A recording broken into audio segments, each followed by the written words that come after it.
So Canelo Alvarez says that Terence Crawford needs to do something more than just move in the fight, kind of talking about William Skull moving. And he says, from my end, that, you know, it's not going to be a problem on my end. But Terence Crawford needs to do something more than just move. You know what I'm saying? To win the fight. And my thing is this. I was watching Paulie on boxing on the Fight Hype. He said exactly what I said. Yes, you know, some of it is on the fighter moving, but it's up to you to cut the ring off. And the reason most guys don't cut the ring off, because you don't get this far on the championship level. Not on, they lazy. They don't want to exert that energy. You know what I'm saying? And they don't want to take risks. When you cut the ring off, you taking a risk, you know, especially stepping over to, you know, fighters, you know, lead hand, especially if he got a good left hook, you taking a risk. So for the most part, you know, everybody want to blame the fighter that's moving. Let me tell you this. If you play a video game, you play Madden or you play Street Fighter and you do the same move over and you win 20 times out of 20 times, are you going to stop doing that same? No, they got to figure out how to stop that move. And that's what it is. And if we being technical by the letter of the law, scoring the fight, William Skull won that fight based on how you score a boxing match. Based on, you know, ring generalship, how you score, he won that fight. But nobody want to talk about that. And that's something I'm going to address too. It's the scoring of boxing. Everybody want to just go eyeball it or go by their own opinion or what they think about a fight. No, you scored on a point system. And I was hearing Brian Norman Sr. talk about, well, you know, Virgil beat Madrima. No, he didn't. Not all, let me see your scorecard then. I sit down with the brother. Any brothers that want to sit down, we can put on the Patreon. We can score the fight together. And I guarantee you, if they real and they being honest, they gonna see it my way. And that's what I be trying to tell y'all. These niggas just be scoring the fight off entertainment value. Now, if y'all want to do that, go down to Congress. Tell Turkey create a federal, a governing body, and y'all reform it like they did with the Muhammad Ali Act. Y'all, that's cool. That's what y'all want to do. Y'all can get it passed. Hey, y'all do that. But if we going by the point system, that's the point system. Ring generalship is not entertainment. If I'm controlling the ring with my foot movement and I'm landing more than you, like, come on now. I'm bored. He making the fight boring, so we gonna score it to hell. And that's my problem with boxing, bro. These 90-second, 60-second clip TikTok crack babies. They always want to change. They want to change the rule. Just change the rule. Don't change it by opinion based. Change the rule. That's why it's hard for me to listen to a lot of these boxing channels, even the ones that seem like they know what they talking about. Is because they want to. They've been around long enough to know what a point system is. Y'all hear me? Y'all hear me say like, oh, I ain't scored, but to my naked eye, and if I go back and score, I'm like, oh damn, Buddy did win, or Buddy did. You know, that's how you score it. And they trying to create this narrative. And the only time I really seen Crawford move a lot, and he still was offensive, versus Victor Postal, and that was 30,000 years ago. At 37 years old, you know, I don't think it might benefit him to move that much. You in Vegas, so Canelo up 3 or 4 points. But like I said all the time, it's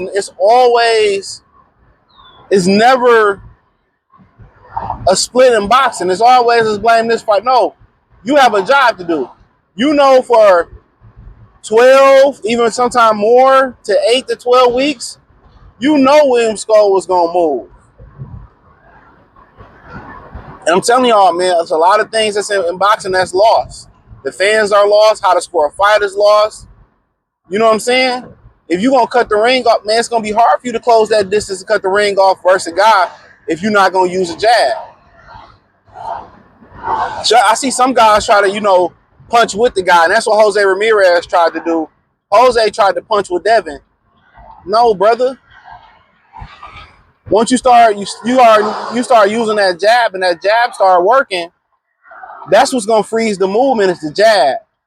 You know, punching to the heart, jabbing to the chest. The body shots here and there. Man, like I said before, Julio Cesar Chavez Sr., how you think he caught up with Mildred Taylor, bro? It wasn't just Mildred Taylor, just, you know, he laid foundation catching up with Mildred Taylor. Body shot here. Then it turned 3 or 4 shots. Then he was willing to stand in with Mildred Taylor and punch with Mildred Taylor, but it was the body shots. And I guarantee you, had Mildred Taylor committed to the body more in that fight and not to the head, he would have had his hand raised. It wouldn't have came down to Richard Steele making an irrational decision, in some people's opinion. Had he would have put money in the bank, that everything you see that I'm talking about is a lost art in boxing, bro. Rest in peace to Mike McCollum, the body snatcher. The body work, the jab. Those are how you cut the ring off. Other than stepping over, some guys don't want to step over and take a hook. I get it. But you jab into the chest, jab into the body. And when you jab to like the body and you punch under to the heart, dog, that's a lost art. You jab to that chest, that's gonna push them back and put them in position on their back, on their heels where they can't get back on balance, and now you attack. But you seen with Jose, you seen with Jose Ramirez, you seen with Canelo Alvarez, they're looking for one big shot versus an opponent that's moving. That's not gonna work that way. Work that jab.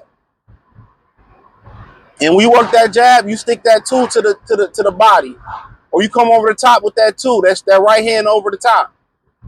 You get that jab working, then you kind of get that left hook to the body, left hook to the head working. Now they not only do they gotta defend the jab here, they gotta defend the hook here and here. So I gotta do all that. And I gotta worry about your right hand coming over the top and coming straight down the pipe or to the body. That come on. That's what I'm talking about. That way,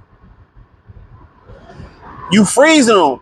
So if he got to think for that split second, he got to think. He throw a jab and then come back with a left, I got to think, come back with the right. But then again, they don't throw combination punches no more. So you throw one or two big shots. Of course, a guy like William Scola, they got a height advantage, a reach advantage. You know what I'm saying? Of course, he's going to be able to defend. He's going to be able to defend one or two big shots. But if you're throwing a jab, hook, jab, and you throwing combinations, I mean, go watch Chavez versus Mildred Taylor. You know, I know a lot of people will talk about that fight for all the wrong reasons and for all the right reasons, but it was some good work in there done by both those guys. You know, it was some good work done in there by, you don't even have a, so yeah, you do. Appreciate it. You know, it was some good work done in there by Chavez. If Chavez don't go to that body and throw combination punches, he don't even get that opportunity for them to stop the fight. If Mildred Taylor go to the body, the fight is stopped. I'm telling you. He knocked Chavez out. I'm telling you right now. Chavez don't even have the gas, so if you ain't attacking the body, you ain't using the jab, you know what I'm saying? You ain't putting punches together. Of course, you're not going to cut the ring off unless the guy get tired. So it's Canelo Alvarez's job. And I'm telling y'all, the Mexicans, man, hey, look here, man. The Mexicans will rather drink fucking piss from a Mexican construction site porta potty before they throw straight punches on a consistent basis. The jab, the jab, the jab, the jab, the jab.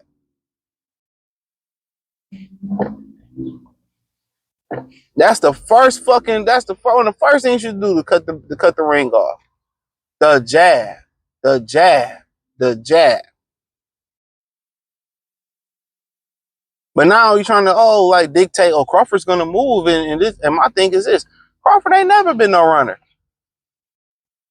And if he move with a running is moving without a boxing purpose. Running is moving just to get away from, not to get hit and to get away from punishment. That is running. But when you move with a purpose, that's different. I don't know why I'm hungry. My stomach's hungry as hell. I was drinking last night though, so that might have something to do with it. But yeah, when you move, when you run, you just getting out of the damaged way. You running, you moving without a purpose. You ain't setting nothing up. You just are moving to evade punishment. That's the difference. Y'all want the difference between running and boxing and sticking and moving? That's the biggest difference. That's the difference. When you moving to set something up. You moving to set a trap. If you know your opponent got to set his feet to be successful, of course I'm not going to stand in front of him. Of course I'm going to move. But at some point, I feel like when you get a guy off balance and he's swinging like that, at some point, it's time to plant your feet and start landing something meaningful. That's my opinion at some point, but you know, he's trying to dictate what Crawford do. I'm gonna tell you what type of dude Crawford is. Crawford is a dude that's strong-minded. See, that type of stuff, like, you know, oh, you ain't gonna do nothing but run for the fight. And then, you know, most guys who are mentally weak or mentally immature or just young, which goes back to immature, you know what they say? Oh yeah, I'm gonna show you. And they gonna let the mental warfare play. And that's what happened with Devin and Bill Haney. They let Ryan get in their head. You know, real mature people, people that's comfortable in their skin, you know, who don't have a problem with, I know, punching power and just they know who they are, they gonna do what's best for them to win. Whatever was best for me to win, that's what I'm gonna do. And that's being comfortable in your own skin and not being swayed or cyberbullied or being persuaded into doing something. Of course, people do it all the time. Peer pressure. Oh man, you can win now. You know, shit like that, dog. Mentally strong people and people that's comfortable in their skin and march to the beat of their own drum, they don't let people, you know, sway them off their circle. They're gonna do what they do. You know what I'm saying? And that's a fact. They're gonna do what they do. So Crawford, they ain't gonna play into that. Canelo better do his job. Y'all, oh, just stand there and no move. Like, Canelo better do his job. You got 12, 14 weeks to train for this fight, whatever it is. Do your job. Eddie Renasso can't show you how to cut the ring off, or you too lazy to cut the ring off, then, hey, bro, you don't need to be boxing. You don't need to be boxing. So you can feint these guys to freeze them. You can jab, start jabbing them to freeze them. You can just start jabbing them to the chest to push them on their heels. What happened to niggas punching in the heart? Remember they used to, old school niggas used to punch in the heart? Liver shot making a comeback and hit you in the heart. Stop, pop, pop. You know what I'm saying? So yeah, man, that's all I had to say. Thumbs up the video, share the video, subscribe to the channel. And the subscribe button is the bell icon button. Hit all notifications, increase your chance, get notifications. We go live with our video. Hit the link tree, join the Patreon, free game 89, the whole nine. Peace.